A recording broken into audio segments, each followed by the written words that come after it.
கழக பொதுச் செயலாளராக திருமதி பிரேமலதா விஜயகாந்த் அவர்களை நியமனம் செய்யப்படுகிறார். அதை இந்த பொதுக்குழு ஏகமனதாக செயற்குழு ஏற்றுக்கொள்கிறது.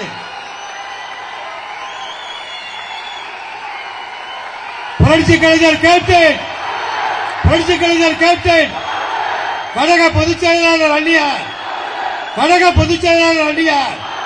புரட்சி கலைஞர் கேப்டன் கழக பொதுச் செயலாளர் அந்நியார்.